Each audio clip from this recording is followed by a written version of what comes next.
kursi itu, meja itu dianggap budaya dari orang kafir. Jadi sebutannya dulu dari masyarakat umum anggapnya Muhammad itu kafir.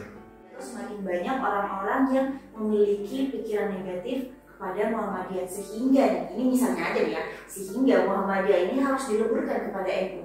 Aku dari tadi berpikir tuh, memangnya Indonesia bakalan kenapa sih kalau misalnya nggak dipisah-pisahkan seperti itu gitu.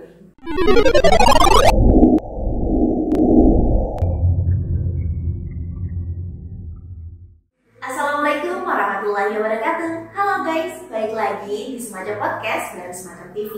Dan pada video kali ini kita bakal berbincang terkait IMM bareng Ketua Umum IMM Cabang Sumeneb Mas Bagas. Hai Mas Bagas.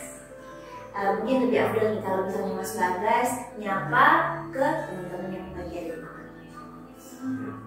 Jadi perkenalkan saya Bagas di perwakilan ya, bukan perwakilan dari cabang IMM Cabang Sumeneb.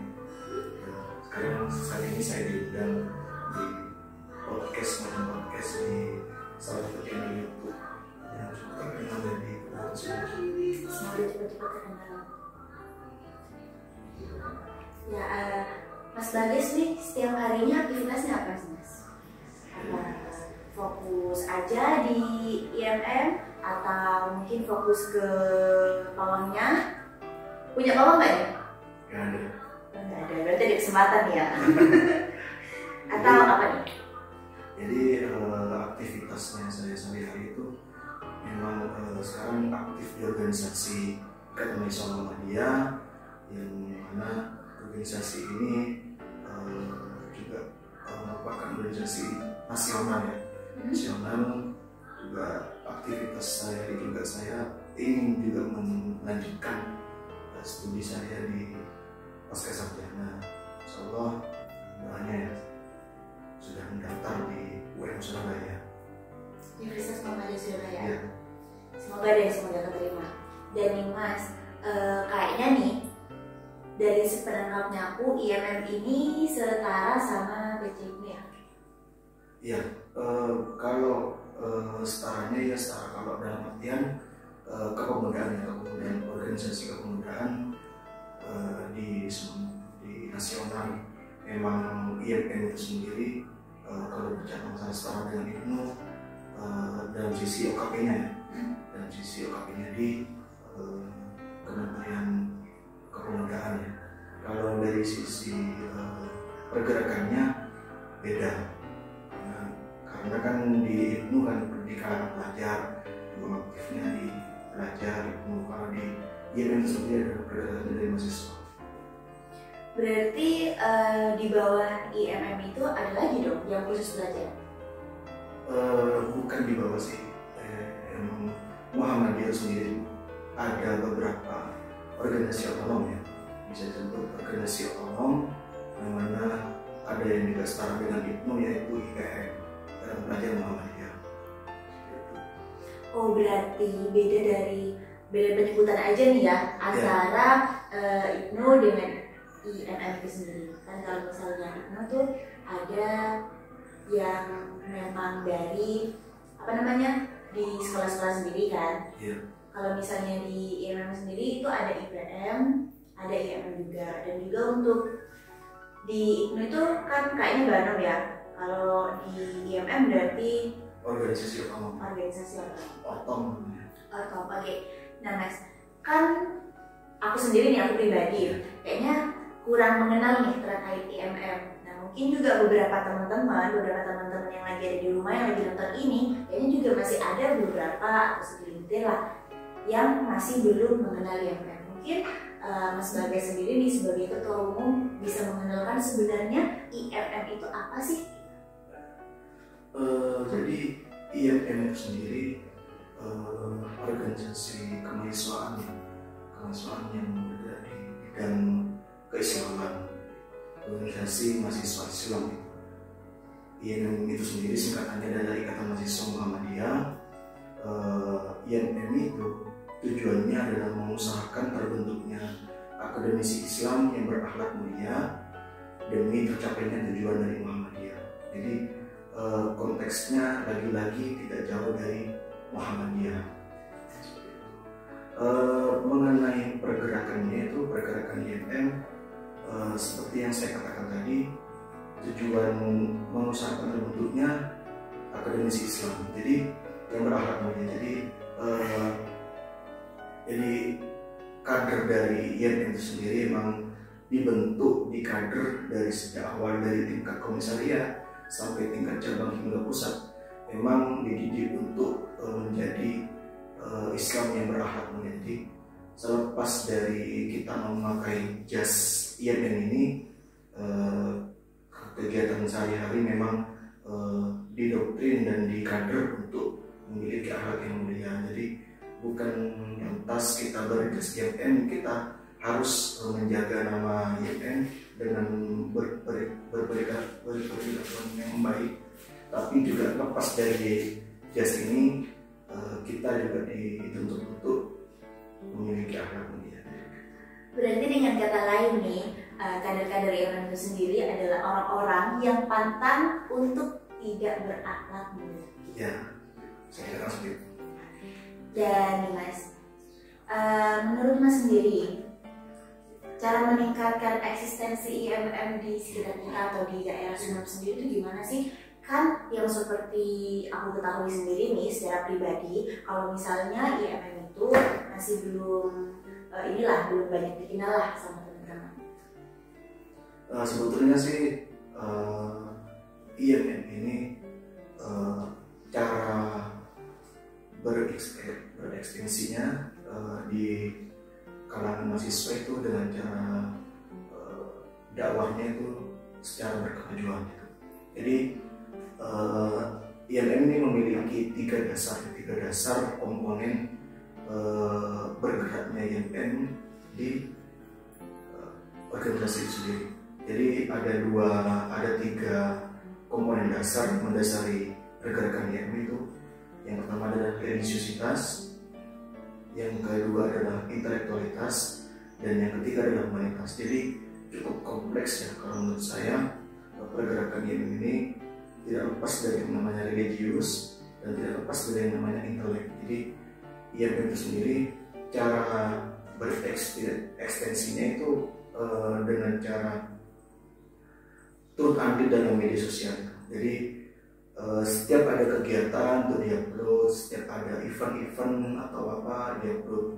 Tapi bukan hanya sekedar event-eventnya, tapi juga dakwah-dakwah yang dikaji dalam perkumpulan organisasi ini juga diupload juga hasil kajiannya. Jadi kata-kata bijak atau kata-kata yang bikin semangat dan juga yang bikin kita lebih dekat kepada Sang Pencipta itu. Oke Mas Bagas, berarti menurut Mas Bagas cara dari Mas Bagas untuk meningkatkan eksistensi dari IMM itu sendiri dengan cara meng-up segala sesuatu ataupun segala kegiatan dari IMM itu sendiri. Betul, karena kan kita kan sudah awal ini yang memasuki zaman industri 4.0 dan juga kita akan berkecimpung di dalam ranah zaman yang namanya society 5.0. Jadi apa-apa kita memang terpaku pada teknologi. Setiap kali pembayaran atau apa sekarang mulai pemerintah itu menerapkan yang namanya ada pembayaran secara online itu kan banyak sekali. Jadi tidak lepas yang namanya teknologi. Soalnya di Muhammadiyah itu sendiri bukan hanya adanya zaman ini kita bergerak, tapi sudah sejak dulu. Soalnya kan Muhammadiyah itu sendiri memang ada simbolnya yaitu Islam berkemajuan. Islam berkemajuan ini yaitu bergeraknya itu ada di gerak tajdid itu. Bergerak tajdid yaitu pembaharuan. Jadi pembaharuan yang disebut pembaharuan ini adalah menambah visi misi, menambah inovasi baru dari hal yang lama dan tidak mengubah konteks yang lama, akan tetapi menginovasi yang baru, jadi mengikuti zaman. Jadi Muhammad ini mengikuti zaman. Dalam artian berinovasi lah, berarti nggak ada yang lain gitu, dalam artian ya apa hanya sekedar meng-up segala sesuatunya di media sosial gitu? Ya, karena kan Muhammadiyah sendiri kan emang IMN itu landasannya Muhammadiyah ya. Jadi gerakannya emang dari sisi tujuan dari Muhammad sendiri, gerakannya dari Muhammad itu sendiri memang dari sejak dulu, dari sejak masa kepemimpinan Kiai Haji Ahmad Dahlan, dulu berikutnya di bidang pendidikan, kesehatan, dan juga sekolah-sekolah. Jadi memang konteksnya dulu Kiai Haji Ahmad Dahlan itu mengikuti perkembangan dari barat. Jadi ada suatu cerita bahwasanya Kiai Haji Ahmad Dahlan dulu, pendiri dari Muhammadiyah itu, mendirikan sebuah sekolah yang mana di dalam sekolah tersebut ada semacam bangku. Di situ beranggapannya masyarakat itu kan masih pemikirannya masih tidak berkemajuan ya bahasanya, tidak berkemajuan. Jadi kursi itu, meja itu dianggap budaya dari orang kafir. Jadi sebutannya dulu dari masyarakat umum anggapnya Muhammad itu kafir. Oke. Lalu tapi Muhammadiyah ini jadi kayak zaman itu langsung membantah apa yang dikatakan dari persepsi dari masyarakat itu, bahwasanya yang mengatakan seperti itu. Nah, ada seseorang bepergian dari Surabaya ke Jogja. Jadi sebuah Jogja yang ingin mengetahui bahwasanya Kiai Ahmad ini merupakan sekolah dengan budaya-budaya orang kafir, budaya Belanda. Belanda kan dulu disebutnya sama masyarakat kecil kafir, karena langsung dibantah oleh Kiai Haji Ahmad Dahlan. Panjenengan itu kesini dari Surabaya ke Yogyakarta itu jalan kaki atau menaiki kendaraan? Kalau saya Pak Kiai, saya tidak mungkin jalan kaki, tapi saya menaiki kereta. Dulu kan disebutnya spur. Jadi, nah itu sampian menggunakan kereta api juga menggunakan budaya-budaya dari barat, budaya-budaya asing. Jadi sampai juga bisa dikatakan kafir juga loh. Itu. Nah dari situ persepsi masyarakat tuh, kok bisa ya Muhammadiyah anggapannya jadi seperti itu. Jadi IMM ini selaku organisasi otonom dari Muhammadiyah nih, dan Mas Bagas nih selaku ketua umum. Kalau misalnya Mas Bagas melihatlah orang yang bilang apa sih Muhammadiyah itu sebenarnya salah gitu, tanggapan Mas Bagas itu apa, atau cara menyikapi hal-hal seperti itu gimana sih Mas menurut Mas Bagas sendiri? Kalau penyikapannya saya sih mengenai anggapan masyarakat, jadi stigma masyarakat yang sudah merambat ke semua kalangan masyarakat. Ketika ditanya bahwasanya kenapa kok masuk ke dalam Muhammadiyah sesat, banyak anggapan negatif.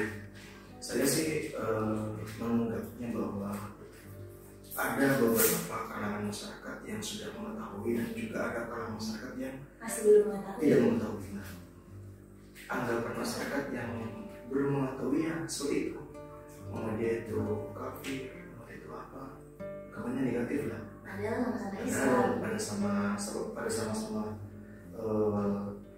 berdasarkan Al-Quran dan As-Sunnah, seperti NU juga. Jadi memang Kiai Haji Hasyim Asy'ari dan juga Kiai Haji Ahmad Dahlan itu satu guru, jadi tidak ada yang namanya sesat atau gimana. Menurut Mas nih ya, menurut Mas, perlu nggak sih adanya kayak misalnya organisasi untuk Muhammadiyah terus yang lainnya, itu perlu nggak sih sebenarnya? Memangnya aku dari tadi berpikir tuh, memangnya Indonesia bakal kenapa sih kalau misalnya nggak dipisah-pisahkan seperti itu gitu? Ya, memang banyak faktor dulu berdirinya dari organisasi NU dan Muhammadiyah. Memang banyak beberapa faktor dan juga beberapa pendukung juga. Jadi organisasi NU dan Muhammadiyah itu sendiri memang dulu dibentuk karena adanya beberapa dorongan dan juga tekanan karena memperjuangkan Islam dan juga Indonesia. Itu Muhammadiyah NU turut andil besar dalam kemerdekaan Indonesia. Jadi tidak lepas yang namanya NU dan Muhammadiyah itu dari Indonesia. Jadi kalau semisal ada mbak anggapan kalau misalnya kenapa sih jangan dibeda-bedakan gitu, karena ya memang seperti itu Indonesia kan memang sampai warga negara asing itu sampai sempat bertanya, sempat bingung juga kenapa sih Indonesia ini kok sebegitu rukunnya dari berbagai macam ideologi, berbagai macam perbedaan, kok sampai rukunnya gitu, sesama manusia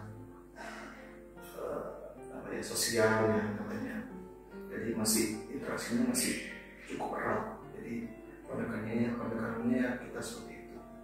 Nah, kalau misalnya nih Mas, mungkin kita kan nggak tahu nih di masa depan itu gimana. Misalnya 5 tahun ke depan atau 10 tahun ke depan, semakin banyak orang yang tidak percaya kepada Muhammadiyah, atau semakin banyak orang-orang yang memiliki pikiran negatif kepada Muhammadiyah, sehingga ini misalnya aja ya, sehingga Muhammadiyah ini harus dileburkan kepada NU. Dalam NU itu gimana menurut Mas? Sebetulnya sih masyarakat untuk saat ini sudah paham yang namanya Muhammadiyah itu apa, NU itu apa, bergeraknya NU itu di sisi mana, dan Muhammadiyah itu bergeraknya di sisi mana. Jadi tidak memungkinkan sih kalau di zaman yang akan datang, di masa yang akan datang, kalau Muhammadiyah dan NU ini akan menjadi satu. Kalau sisi tujuannya memang menjadi satu, memang ya untuk kesejahteraan masyarakat Indonesia. Memang kalau NU itu sendiri beratnya dakwahnya itu memang sesuai dengan letak strategisnya, sesuai dengan budaya di daerah itu. Kalau Muhammadiyah itu sendiri memang bergeraknya di pembaharuan tajdid namanya, berkemajuan. Bergeraknya itu di bagian inovasi lah ya. Mungkin nih dari Mas Bagas sendiri mau ada yang disampaikan ke teman-teman sepatah dua kata mungkin? Ya, untuk khususnya mahasiswa harus berorganisasi, karena kan kita banyaknya budaya-budaya asing yang masuk, seperti yang saya jelaskan tadi, banyak budaya-budaya asing yang masuk ke Indonesia, dan juga bukan lepas dari budaya itu sendiri, tapi ada semacam ideologi yang masuk ke Indonesia itu cukup sensitif ya kepada kita. Ada yang namanya kemarin banyak kejadian fenomena terorisme, makanya pemerintah itu sekarang mengadakan program moderasi beragama Islam moderat. Jadi saya tekankan kepada mahasiswa, kalangan pelajar harus berorganisasi, baik itu pun Muhammadiyah dan NU, semua sama-sama baik, yang penting sesuai dengan Al-Quran dan Sunnah.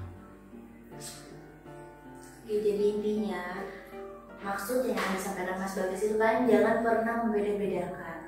Sama seperti Mas Bagas tidak membeda-bedakan aku dengan malam yang mungkin kalau sampai orang. Ya Mas ya? Iya. Iya, yang mana nih? Oke, mungkin udah cukup sampai di sini ya pembahasan kita terkait IMM bareng Mas Bagas selaku Ketua Umum IMM Cabang Sumeneb. Terima kasih, jangan lupa untuk like, comment, subscribe, dan share video ini. Semoga video ini bermanfaat. Wassalamualaikum warahmatullahi wabarakatuh.